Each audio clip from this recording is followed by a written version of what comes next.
Muy buenas noches, ¿qué tal? ¿Cómo están? Vamos a empezar a desarrollar esta semana y vamos a resolver las preguntas correspondientes a la semana 16, ¿sí? Que es la que estamos comenzando.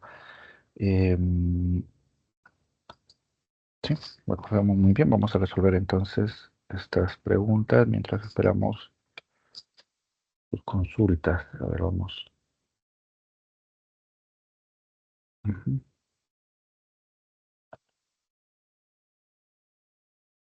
Muy bien. Ahora empezamos con la pregunta número 1. Recordemos el objetivo principal es ir constatando, ¿sí? Las diversas alternativas, la clave, porque algunas alternativas no son las adecuadas, ¿no? Eso es sobre todo lo fundamental. Ujú. A ver, dice el primero, el indigenismo se define como un movimiento literario, cultural y artístico, el cual postuló fundamentalmente la reivindicación del indígena. Bueno, hasta acá tenemos una definición, ¿no? Que nos brinda una visión en torno al indigenismo y luego viene ya la pregunta, ¿no? Dice, esta propuesta se manifestó en un contexto en el cual se aprecia.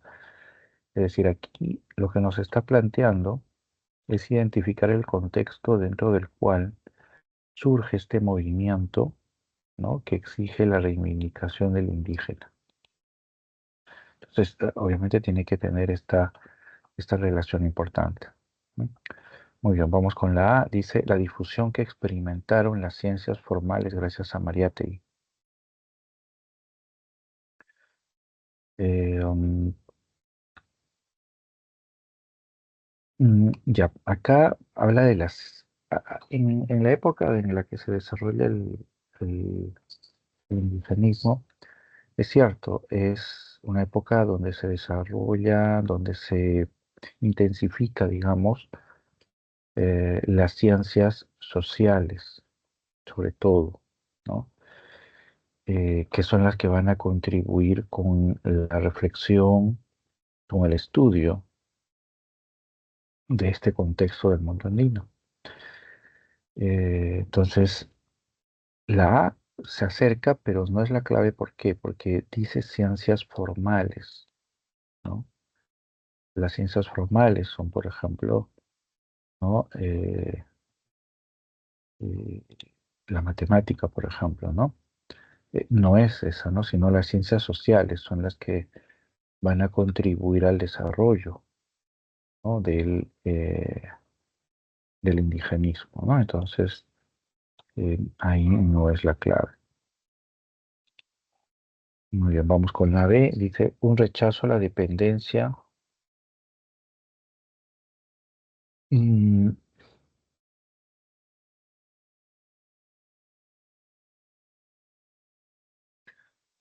claro, un rechazo a la dependencia de los capitales provenientes del extranjero.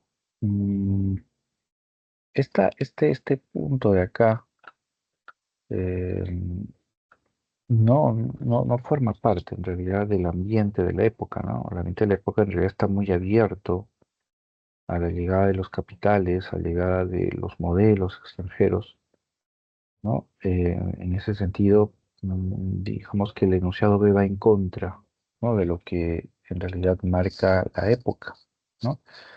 Así que no lo ponemos acá. La C dice una gran efervescencia política durante las primeras décadas del siglo XX. Bueno, sí, y precisamente esa es la clave, ¿no?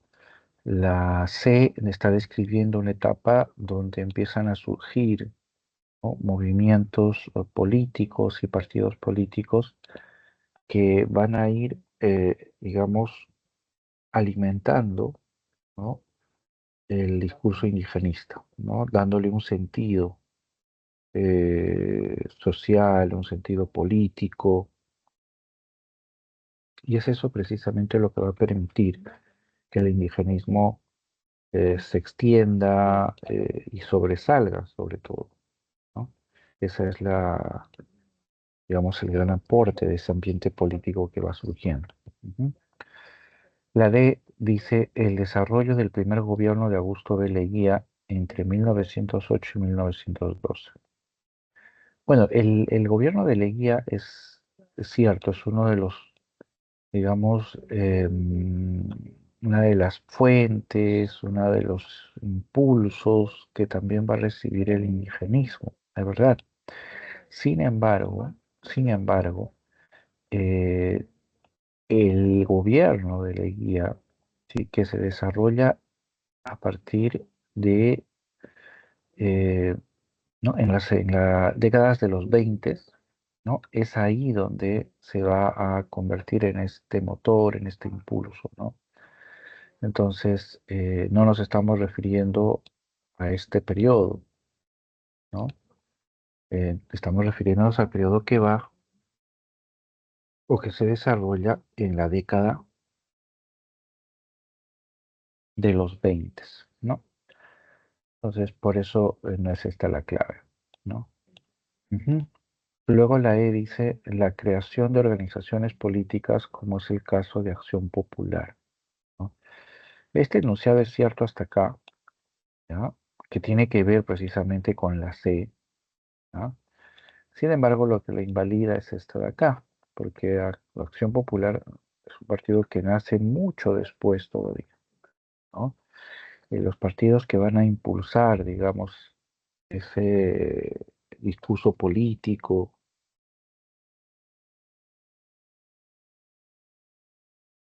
que fortalece el indigenismo es el APRA y es el partido comunista, ¿no? Entonces, pero no Acción Popular, que como digo, se va a desarrollar mucho después todavía. Entonces, ahí la clave, por eso es la C. Muy bien, vamos con la siguiente. En la siguiente nos presentan un fragmento y la pregunta dice, ¿no? Luego de leer el fragmento citado, perteneciente a la novela El mundo es ancho y ajeno de Ciro Alegría, y considerando el argumento de la obra, se puede deducir. Es decir, tenemos que elegir una idea que digamos, se interprete, ¿no? A partir del fragmento, teniendo en cuenta el argumento, ¿no? Entonces hay que leer el fragmento. Dice, la vida había cambiado mucho, no solamente porque las casas eran más pequeñas y los cultivos distintos, ni porque nadie llegaba ahora de visita a la comunidad, salvo el Firo Vázquez, que apareció 2 veces para conversar con Doroteo al borde de la laguna, ni, en fin, porque el paisaje fuera diferente. Todos los detalles de la existencia se habían modificado. En los totorales de la laguna, los patos rara vez se dejaban ver. El ganado mugía, relinchaba y balaba inquietante. Las ovejas se amedrentaban al paso frecuente de los cóndores. En la tierra negra y dura de las chacras, los sembríos crecían con lentitud. Mm. Entonces, a ver, vamos a analizar. Dice, se puede que los habitantes de Rumi han sido despojados de sus tierras de manera injusta. Eran más pequeñas y los cultivos distintos, ni porque nadie llegaba ahora. Ujú. Ya, acá hay un pequeño detalle. Se está describiendo el ambiente de Rumi, sus tierras, y dice que está al borde de la laguna. En la novela, los de Rumi van a ubicarse en dos ambientes, ¿no? Su ambiente original, digamos, que ocuparon durante muchos años, ¿no? Y del cual van a ser despojados en el primer juicio contra, ¿no? Que les implanta o que les impone Álvaro Amenábar. Y la segunda tierra, que es a donde ellos migran, ¿no? Que es la tierra de Yanaguara, que está junto a una laguna. Entonces, este fragmento está aludiendo a ese segundo lugar, ¿no? Ese segundo lugar que es la zona de Yanaguara. Muy bien.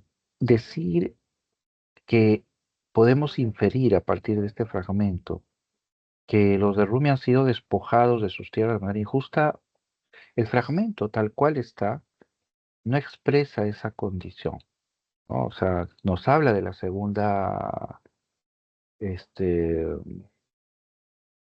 nos habla de la segunda tierra, digamos, ¿no? Eh, pero específicamente en el fragmento no se está señalando eso. Sin embargo, ¿no? Y ahí es donde hay que tener presente el detalle, es que el enunciado dice considerando el argumento de la obra, ¿no? Si solamente hubiera dicho a partir del fragmento, luego de leer el fragmento, se puede deducir que, si solo se dijera eso del fragmento, entonces diríamos, bueno, no, en el fragmento no se está enunciando esto. Es decir, no se habla del despojo ni de que fue injusto. Pero cuando relacionamos el fragmento con el argumento, entonces sí podemos decir eso. ¿Por qué? Porque el hecho de que ellos estén ahora en Yanaguara y estén atravesando digamos, esa etapa terrible, es porque fueron despojados de sus tierras originales y sabemos que el despojo fue injusto, ¿no? Entonces, a partir de ahí es de donde nosotros podemos establecer, ¿no? Esta conclusión, ¿no? Entonces, ahí se vincula, ¿no? A lo que quiero nuevamente destacar es que aquí nos están preguntando sobre estos dos elementos. O sea, nuestra conclusión tiene que surgir, ¿no? De leer el fragmento citado, ¿ya? Y el argumento, o sea, considerar el argumento, ¿no? A partir de ahí es desde donde establecemos esa conclusión, ¿no? Muy bien, la B dice, la naturaleza y la fauna se estremecen ante la posibilidad de un nuevo juicio, ¿no? Bueno, no hay aquí una alusión, ¿no? Al nuevo juicio directamente. Luego habla, dice el otro, y la fauna se estremece. Acá, por ejemplo, acá estamos viendo que los animales, ¿no? Relinchan, las ovejas se amedrentan, ¿no? Están como temerosos, ¿no? Del paso de los cóndores, etcétera. Eh, pero eso no se produce debido a que va a venir un juicio, porque ya va a haber un juicio, ¿no? Pero la naturaleza lo que está expresando ahí es, o los animales que están ahí, ¿no?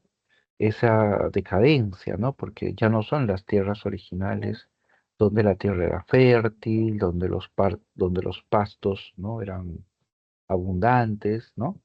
En la tierra. Entonces, eso es lo que se está describiendo en el fragmento, ¿no? La naturaleza eh, en la cual disminuyen, ¿no?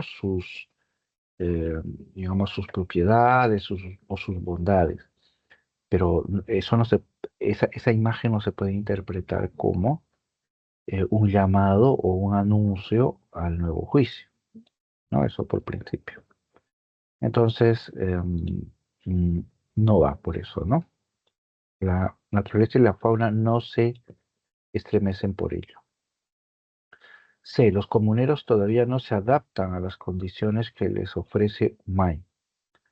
Ya, aquí esto es falso por el hecho concreto de que los comuneros nunca van a Humay, que es la hacienda de el Gamonal, ¿no?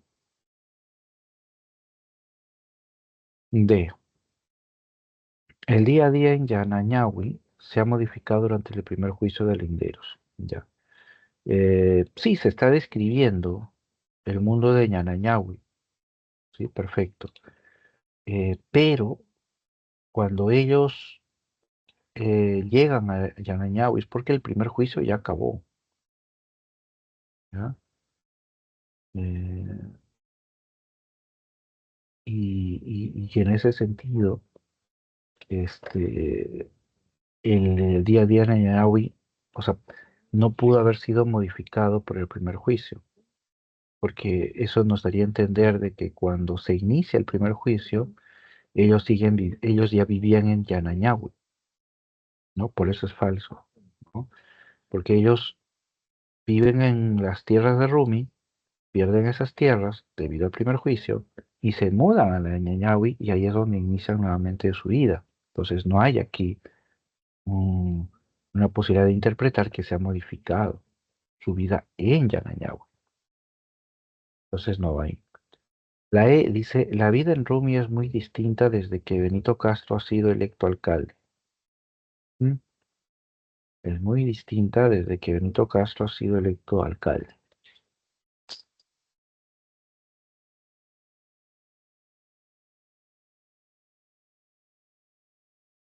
Bueno, acá se está hablando de una situación, pero como comentábamos hace un momento, esa situación no es producto de que Benito Castro haya sido elegido alcalde, que es lo que va a entender ese enunciado, ¿no?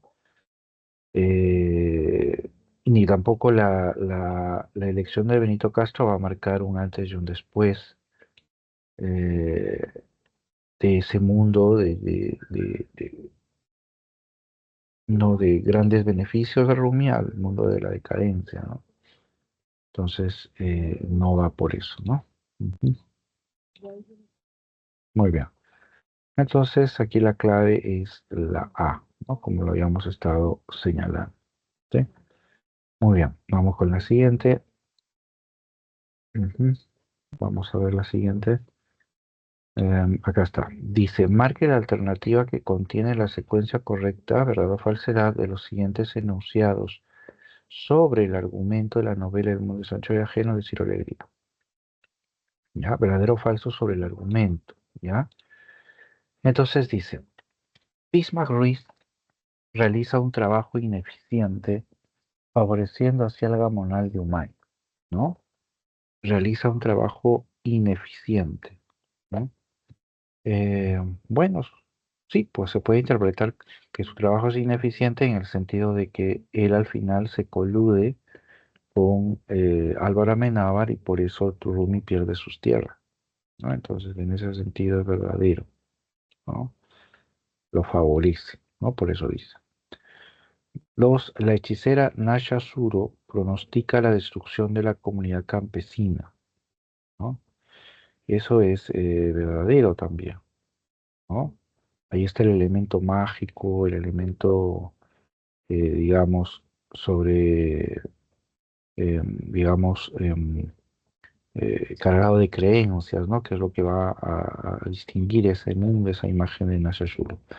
Y es verdadero, ¿no? La hechicera pronostica la destrucción de la comunidad, ¿no? 3. El alcalde Maki es encarcelado por haber robado el ganado de Álvaro Amenábar. ¿Ya? Maki es encarcelado, sí. Es acusado de abigeos, sí. Pero es falso que él haya intentado robar el ganado de Álvaro Amenábar, ¿no? Lo que intentó hacer Rosendo Maki, es recuperar su animal, su vaca, ¿no? Que había sido tomada por los hombres de Álvaro Amenábar y inclusive la habían marcado, ¿no? Como propiedad de Álvaro. Entonces Rosendo lo que hizo fue ingresar a la hacienda y tomar a su animal, ¿no? Entonces ahí lo capturan y lo denuncian como ladrón o un abigeo y es por eso que él al final termina en la cárcel, ¿no? Ujú. Muy bien.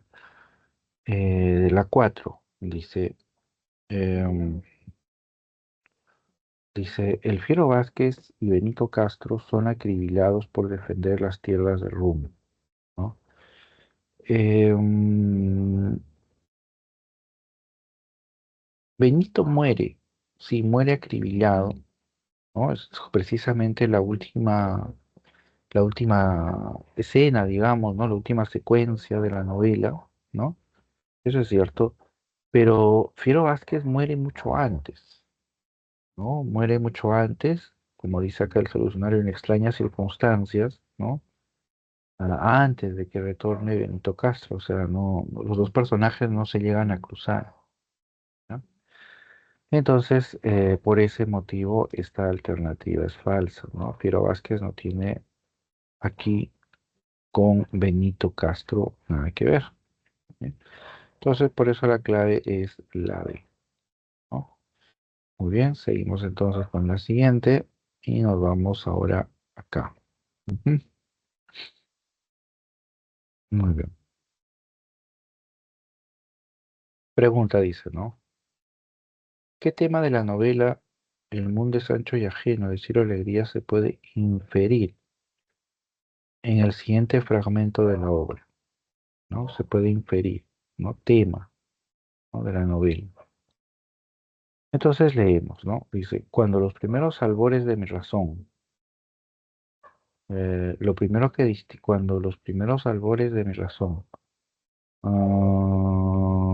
ya, lo primero que distinguí fue el señorío de la injusticia reinante sobre los moradores pobres e indefensos de mi bendito pueblo, muy a pesar de llamarse pueblo libre.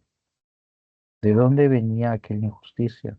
Sencillamente de los malos gobiernos, como producto de la complicidad de los mandones y explotadores eternos distritales que para desgracia de nuestro pueblo aún existen bajo los siniestros nombres de gobernadores, alcaldes, jueces de paz, recaudadores. Estos individuos con careta de autoridades no son más que lobos con pellejo de cordero, que cada día ahondan más la miseria moral y material de nuestra raza, ¿no? Muy bien, obviamente la voz que está hablando ahí está denunciando, ¿no? A las autoridades, ¿no? Que son las responsables, ¿no? De esa, digamos, decadencia, ¿no? De esa situación de explotación y de miseria. Entonces, a ver, veamos. La justicia al servicio de los gamonales y comuneros. Este es un tema que envuelve la novela, ¿no? Porque al final Álvaro Amenábar, mediante sus triquiñuelas, ¿no? Va a lograr, ¿no? Su beneficio, ¿no? Eh, pero no así lo van a hacer los comuneros. O sea, la justicia no está al servicio de los comuneros. Este enunciado es falso. Y por el contrario, la justicia va en contra, ¿no? De los comuneros. B. La corrupción de los funcionarios gubernamentales. Esta es más clara, me parece la clave, ¿no? Vamos a ver si correcto la E, ¿no? Sí, porque precisamente está describiendo, ¿no? Esa voz que nos está narrando en el fragmento, nos está describiendo este, la situación de la injusticia provocada por los malos gobiernos, ¿no? Y ahí es donde vienen pues los funcionarios gubernamentales, ¿no? Ujú. Muy bien, ¿no? Los malos gobiernos y por eso luego menciona, ¿no? Estas autoridades, ¿no? ¿Mm? Muy bien. C. La valiente lucha del indio en defensa de sus tierras. Bueno, en toda esta sección no se habla de la valiente lucha del indio. En la novela, por supuesto, está presente, ¿no? El indio toma las armas, ¿no? Y empieza a pelear, pero acá no, ¿no? Entonces, en el fragmento no se habla así, ¿no? Entonces, no hay la valiente lucha del indio en el fragmento. T. La sabiduría popular expresada mediante la arenga, ¿no? Hay una parte en la novela donde Benito Castro arenga, ¿no? Es decir, invoca, ¿no? A los comuneros, ¿no? A enfrentar la injusticia, ¿no? Inclusive los llama a tomar las armas, ¿no? Para pelear por sus tierras, ¿no? Entonces, hay una arenga, ¿no? Que se desarrolla, pero en el fragmento, en este fragmento, no se aprecia ese tono en tal caso, ¿no? No sé si el fragmento forme parte de la arenga, ¿no? Pero en ese fragmento no se evidencia ese tono, ese llamado, ¿no? Esa invocación, ¿no? De la arenga, entonces no va. D, la sabiduría popular expresada mediante la arenga. Ah, este es el que no va, ¿no? Muy bien. Luego, la comunidad concebida como un espacio solidario. Este es otro de los temas también de la novela, ¿no? Que se expresa como cuando describe, por ejemplo, ¿no? El narrador, el trabajo colectivo que realizan los pobladores de Rumi. ¿no? Por ejemplo, para levantar la escuela, ¿no? Entonces hay ahí una visión de esa solidaridad, ¿no? Pero en este fragmento, como lo venimos señalando, no se expresa ese elemento solidario, ¿no? Solamente se concentra el fragmento en criticar, ¿no? Las injusticias, ¿no? De las autoridades. Entonces, por eso la clave la B. Ujú. Muy bien, vamos con la 5 entonces. A ver, vamos a ver por acá. Muy bien. Ujú. Muy bien, vamos con la 5. Dice, marque la opción que contiene las afirmaciones correctas respecto al argumento de la novela Los Ríos Profundos. Ya me pide los argumentos, no el argumento, mejor dicho, y qué enunciado se corresponde con el argumento, ¿no? Muy bien, entonces empezamos. Dice, el protagonista visita el Cusco y conoce al viejo, un hacendado déspota.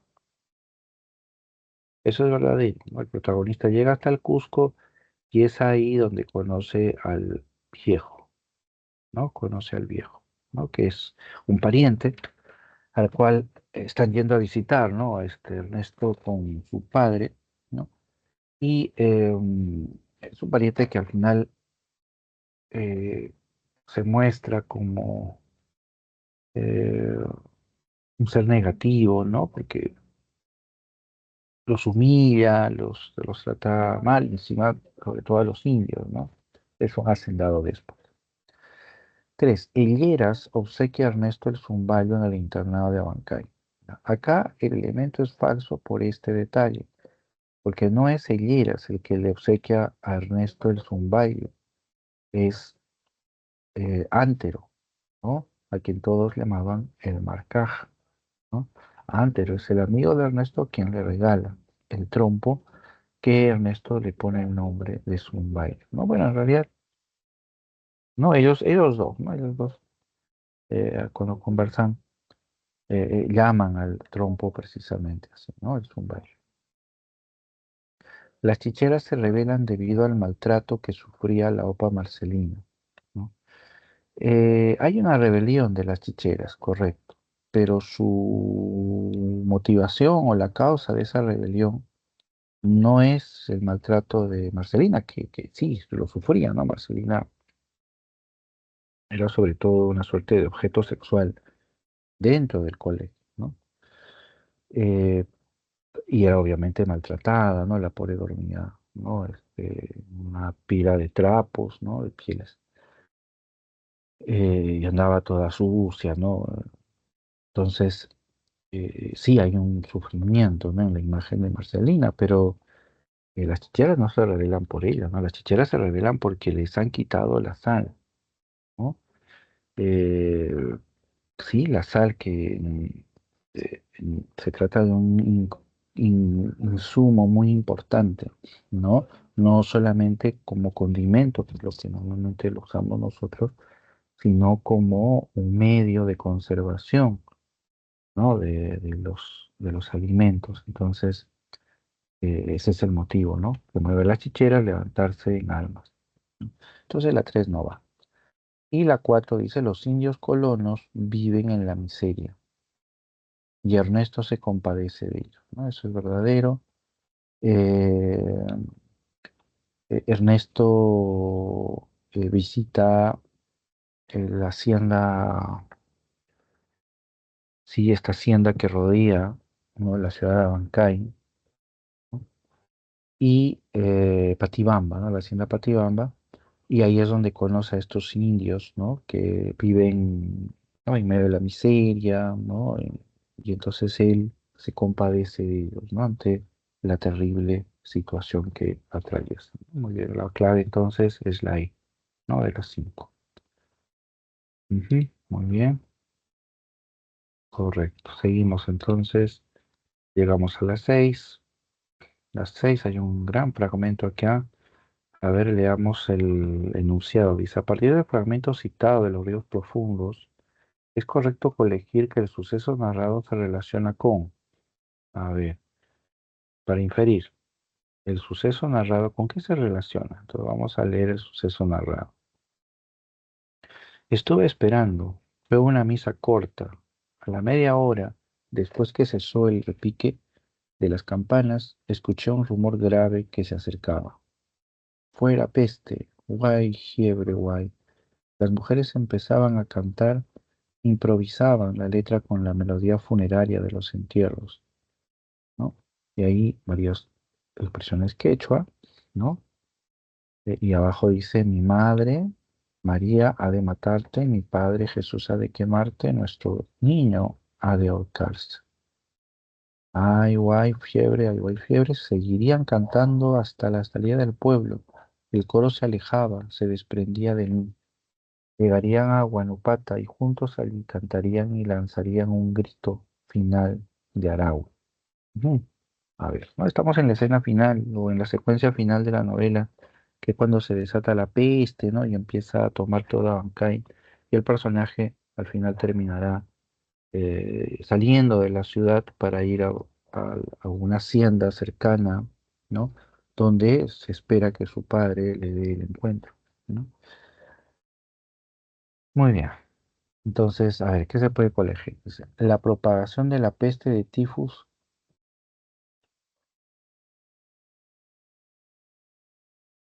correcto, que eso es lo que se describe, ¿no? Está describiendo la peste, ¿no? Y los efectos que provoca, ¿no? En la ciudad de Huancay, ese movimiento, por ejemplo, ¿no? De las personas. B, el levantamiento de las chicheras y la repartición. Bueno, no se menciona para nada las chicheras no tienen nada que ver con la fiebre, así que no va. La rebelión de los indios originada sería, ¿no? La rebelión de los indios originada por el abuso de la iglesia, ¿no? Eh, en en la novela eh, cuestiona, ¿no? Em, no tanto a la iglesia, eso sí, sino se cuestiona la actitud, por ejemplo, ¿no? Del padre director, ¿no? De algún otro clérigo, pero no hay una visión que describa, ¿no? A la iglesia como la causante eh, de esa situación, ¿no? Además, la rebelión de los indios no surge por la iglesia, ¿no? Si hablamos de la rebelión sería de las chicheras, ¿no? Y surge, como ya se había dicho, por la cuestión de la sal. Entonces no va. D, el clima violento y agresivo que predomina en el internado, ¿no? Sí, esto es correcto, ¿no? Con respecto a la novela, pero con respecto al fragmento, ¿no? Este fragmento no nos está hablando de ese ambiente, digamos, violento, ¿no? Que eh, abarca o que se ubica, ¿no? En el mundo del colegio. Entonces, no va. Y la E dice los rezos de los colonos cuando fallece la Opa Marcelina. Los colonos rezan, pero rezan por la fiebre, por la peste, ¿no? Contra la peste, ¿no? No por la Opa Marcelina. La Opa Marcelina, claro, ella muere por la fiebre de tifus, ¿no? Pero los colonos no rezan por ella, ¿no? Rezan contra la enfermedad, ¿no? Esa es la idea. Ujú. Entonces, ahí está. Muy bien, vamos con la 7. Aquí, ajá. Buenos días, Orlando, ¿cómo estás? Estábamos aquí comentando algunas preguntas, pero si tú tienes alguna otra pregunta, alguna inquietud, puedes abrir el micrófono o también puedes escribir en el chat, ¿no? Tu pregunta, no hay ningún problema. Ujú. Muy bien. Ya, entonces yo voy a continuar, no te preocupes. En cuanto puedas lanzar tu pregunta, ya sea por el micrófono o por el chat, me puedes interrumpir en cualquier momento, no hay problema. Entonces vamos a seguir revisando. Yo estoy pendiente del chat también, ¿ah? Entonces, cualquier inquietud me avisa. A ver, la 7 dice, de acuerdo con el fragmento citado en la pregunta anterior, o sea, este fragmentazo, la opción que completa de manera correcta el siguiente enunciado, marque la opción, ¿no? Dice, en los ríos profundos se plasma una visión andina del mundo. Se plantea una visión andina. En ese sentido, la obra muestra, ¿no? Parece que quiere darnos un ejemplo y el ejemplo con relación a la visión, ¿no? Es decir, cuando hablamos de esa visión del mundo andino, ¿qué es lo que se evidencia, ¿no? ¿Qué es lo que se muestra, ¿no? Entonces, vamos a ver ahí. Orlando, buenas noches. Profesor, ¿podría explicar esta pregunta, por favor? Ah, ya me envías una pregunta. Ya, muy bien. Vamos entonces a ver la pregunta que me estás enviando por el chat. La pregunta dice, en la novela La ciudad de los perros de Mario Vargas Llosa, significada en la ciudad de Lima y en el Colegio Militar Leoncio Prado, se presenta el teniente Gamboa. Ya, pues el teniente Gamboa es uno de los personajes. De él se relata su conducta frente a los estudiantes y su posición frente a la investigación de la muerte del esclavo. El esclavo, ¿no? Quien es el cadete víctima de una supuesta venganza, ¿no? Muy bien. Entonces, más o menos nos ha descrito hasta ahí el contexto. Ahora viene la pregunta, dice. En el texto, el teniente Gamboa se destaca por, o sea, a partir de lo que hemos leído, ¿cuál es la característica que lo va a distinguir, ¿no? Al teniente Gamboa? Dice, ahí han marcado la clave de la serie, dice, ¿no? Ser el único militar del colegio que sobresale por su honestidad. Correcto, ¿no? Es eso cierto, ¿no? El Gamboa es un personaje que representa la rectitud, la honestidad, ¿no? El honor, ¿no? A diferencia de todos los demás personajes, ¿no? Todos en realidad traicionan, ¿no? Sus palabras, traicionan sus promesas, traicionan las normas, no son transgresores, pero Gamboa no, ¿no? Gamboa es un personaje íntegro, ¿no? Y por eso muchos de los estudiantes lo admiran, ¿no? Inclusive el propio Jaguar lo admira, ¿no? Admira a Gamboa precisamente porque él mantiene sus principios siempre, ¿no? A flote. Y eso es lo que el Jaguar admira de Gamboa, ¿no? Entonces, correcta la clave, la C. ¿Por qué no la A? Dice, a ver, ser indiferente con las actividades realizadas por los cadetes. No, de ninguna manera, ¿no? Gamboa era uno de los auxiliares más atentos a los cadetes, ¿no? Por eso es que cuando el personaje de el poeta, ¿no? Alberto, ahí está, va a denunciar lo que él supone como el asesinato del esclavo, lo hace con Gamboa, porque él ve en él a una persona recta, íntegra, entonces le genera esa confianza a Alberto, ¿no? Entonces, porque Gamboa está siempre participando, está siempre con ellos, ¿no? Está siempre controlando, está siempre, entonces, la A mm, describe algo falso, ¿no? La B, su conducta ética valorada y reconocida por sus superiores. Ahí se describe precisamente el valor ético del personaje de Gamboa, ¿no? Y eso es reconocido por los estudiantes. En realidad por los superiores no, ¿no?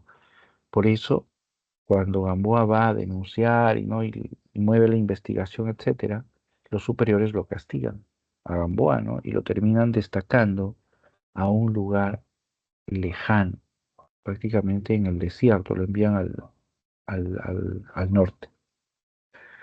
Entonces, no hay un reconocimiento de sus superiores, ¿no? Por eso la B no es la clave. La D, descubrir al asesino del esclavo y entregarlo a las autoridades, ¿no? Eh, um, Hasta ahí está bastante bien, en el sentido de que Gamboa investiga la muerte del esclavo, ¿ya? Eh, pero él no descubre quién mató al esclavo. Tiene la sospecha, él tiene la seguridad de que es el, el jaguar, pero no llega a una convicción absoluta, ¿no?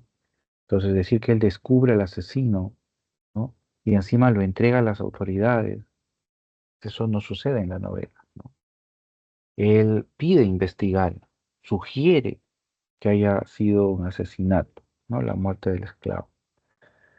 Da inclusive algunos nombres, ¿no? Pero de ahí a que este, él descubra al asesino y luego lo entregue a las autoridades, eso no sucede en la novela, ¿no? Y la E, asumir una actitud muy paternal con casi todos los cadetes, ¿no?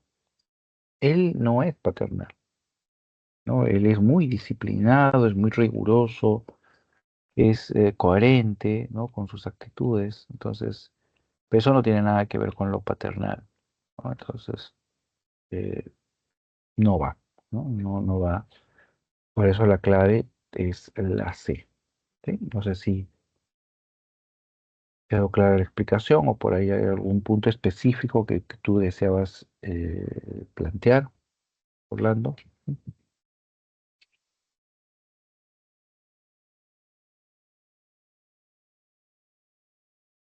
Ah, ya, muy bien, muy bien. Si tienes más preguntas, bienvenidas, puedes enviarlas por el chat también. Yo estoy muy pendiente del chat.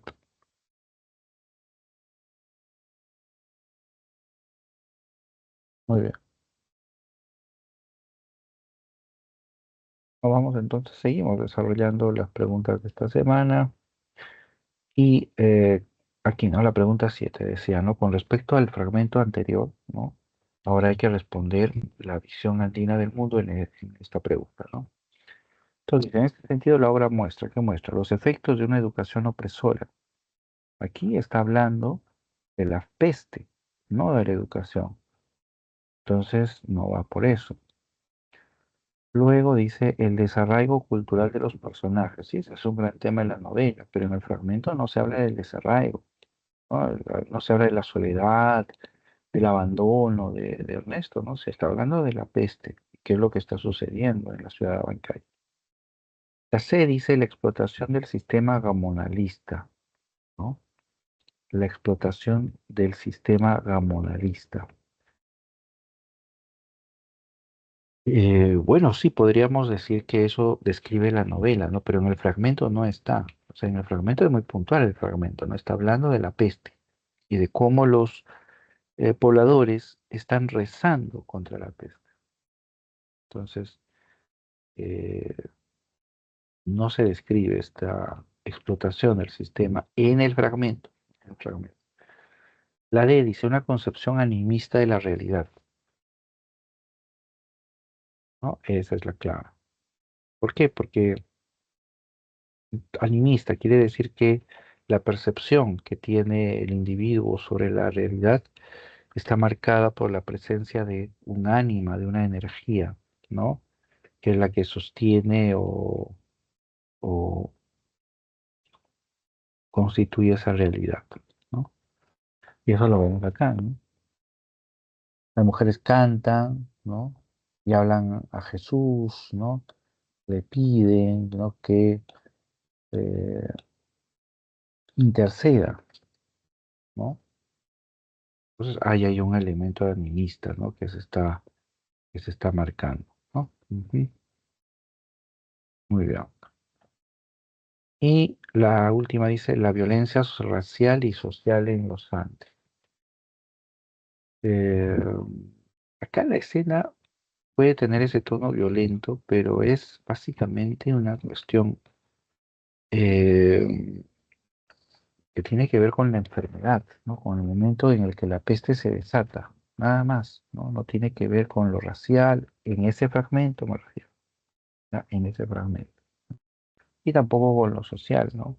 Que tal vez por ahí, ¿no? Por allá de los indígenas, pero lo racial no está presente definitivamente en el fragmento, ¿no? Entonces no va. Muy bien. Ahí entonces la 7 y nos vamos a la última de las preguntas, que es la 8. A ver, vamos a ver. Ujú. Muy bien, la 8 dice, ¿no? En el siguiente fragmento de Los ríos profundos de José María Guerra, ¿qué tema desarrollado en la novela se aprecia? Nuevamente nos piden identificar el tema, ¿no? Ujú. Muy bien. Dice, los días domingos salía precipitadamente del colegio a recorrer los campos, a aturdirme con el fuego del valle. Bajaba por el camino de los cañaverales buscando el gran río. Cuando más descendía, el camino era más polvoriento y ardoroso. Los pisonayes formaban casi bosques. A veces podía llegar al río tras varias horas de andar. Llegaba a él cuando más abrumado y doliente me sentía. Lo contemplaba de pie sobre el releje del gran puente, apoyándome en una de sus cruces de piedra que hay clavadas en lo alto. Yo no sabía si amaba más al puente o al río, pero ambos despejaban mi alma, la inundaban de fortaleza y de heroicos sueños. Bueno, todos podemos aquí identificar este fragmento que habla del río, que habla del puente, no es otro que el tema de el Pachachaca, ¿no? El río Pachachaca, ¿no? Un río que, digamos, no atraviesa, pero sí discurre, ¿no? En las afueras de la ciudad de Abancay. Entonces el personaje está refiriendo precisamente su experiencia de conocer el puente, ¿no? Entonces, veamos, a ver, la clave, dice, es la de el nexo entre la naturaleza y el sujeto andino. Claro, está hablando del puente, ¿no? Y está a la vez describiéndonos sus sentimientos hacia el puente, ¿no? Cuando dice, yo no sabía si amaba más al puente o al río, pero ambos despejaban mi alma, la inundaban de fortaleza y de heroicos sueños, ¿no? Entonces, hay una vinculación que se está estableciendo entre la naturaleza y el sujeto.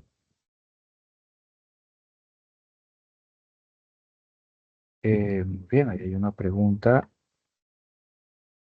Profesor, dice Orlando, ¿cuáles eran las características de la generación del 50? Eh, ya, podemos trabajar. Brevemente lo voy a mencionar, ¿ya? Pero ese tema todavía lo vamos a ver la siguiente semana, ¿no? No olvidemos que en esta semana estamos con el indigenismo, ¿ya? Pero puntualmente, ¿ya? Para no extenderme mucho y poder ser muy puntual sobre un tema que ya se va a abordar en una semana. La narrativa del 50 o la generación del 50 se va a caracterizar en líneas generales, así, ¿no?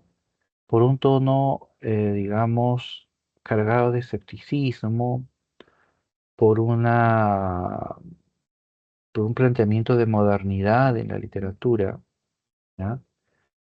También por una mirada hacia la tradición literaria, ¿no? Ellos son los que en gran medida consolidan la formación de nuestra literatura en el siglo XX, ¿no? Eso a grandes rasgos. Tal vez aquí vale precisar también un detalle, ¿ya? La generación del 50 es amplísima, involucra la poesía, involucra inclusive el ensayo, la narrativa. Entonces, dentro de la generación del 50 está la narrativa de la generación del 50, ¿ya? Y las características que nosotros mencionamos en las clases corresponde a la narrativa de la generación del 50. O sea, no estamos describiendo la poesía o el ensayo, ¿no? Sino la narrativa, ¿no? Entonces ahí es donde hablamos que las características de la narrativa del 50 refieren el tema de la migración, la marginalidad, ¿no? La descripción de la ciudad como un ser monstruoso, ¿no? Que atenta contra el individuo, ¿no? Migrante, ¿no? Que, repito, es representado principalmente, ¿no? Por sujetos provincianos, ¿no? La idea de la marginalidad, ¿no? Ese es, digamos, el contexto, los grandes rasgos que va a presentar la generación del 50, ¿no? Muy bien, veo ahí una pregunta. Dice, ¿no? La 57 dice, los escritores de la generación del 50 desarrollaron una narrativa que comprendió diversos ejes temáticos que constituyen un aporte a la tradición literaria peruana. Ya. Respecto de lo señalado, determine cuáles de los siguientes enunciados son correctos, ¿no? Es decir, con respecto a a la generación del 50. Dice, abordaron narraciones urbanas desde la mirada de la migración. Ya, eso es verdadero, ¿sí? Sus personajes, sus relatos, ¿no? Nos hablan de precisamente personajes provincianos que han llegado a Lima, ¿no? O personajes marginales también, ¿no? Pero principalmente esa mirada de la migración, ¿no? Por eso los ambientes se constriñen muchas veces a los espacios eh, como los pueblos jóvenes, las invasiones, ¿no? O las zonas marginales de la ciudad, ¿no? Entonces la una es correcta. Dos, dice, representaron épicamente la problemática del despojo de tierras. Se podría decir que sí, ¿no? El tema del despojo de tierras, claro, no es descrito a la manera del indigenismo, ¿no?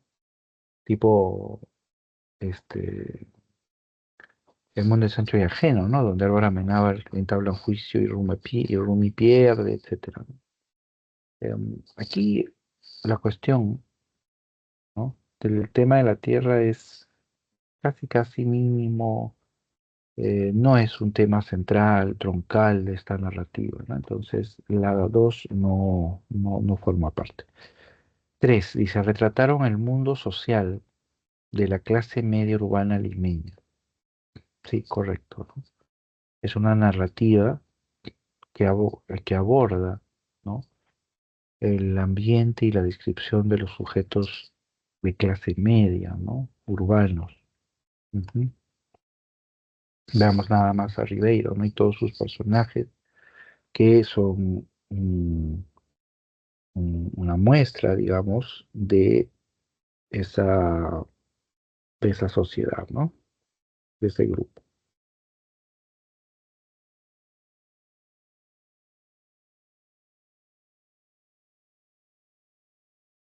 Ajá. Entonces, bien, la 3, la 4 presentaron personajes con discursos nacionalistas agresivos. No, esa temática más lo encontramos, tal caso, ¿no? En el desarrollo de nuestras clases lo hemos identificado con el realismo, ¿no? El nacionalismo agresivo, el tono de revancha, ¿no? Eso lo vimos en el realismo, ¿no? A fines del 19. Pero acá no, en la época, en la década del 50, eh, no discurre ese nacionalismo y mucho menos agresivo todavía, ¿no? No se habla de la identidad, se habla del sujeto, pero no hay este sentido nacionalista, ¿no? Intenso. Y cinco, desarrollaron una narrativa de temática fantástica y neoindigenista, ¿no? Correcto. Además del relato urbano, la narrativa del 50 también va a discurrir por eh, la temática fantástica y va a recoger también el indigenismo, ¿no? Entonces, en ese sentido, ¿no? Esta de acá, la 5 es correcta, ¿no? Entonces, ahí la clave, la C, correcta, ¿no? También explicamos por qué las otras no lo eran, ¿no? Muy bien. Ujú. Muy bien.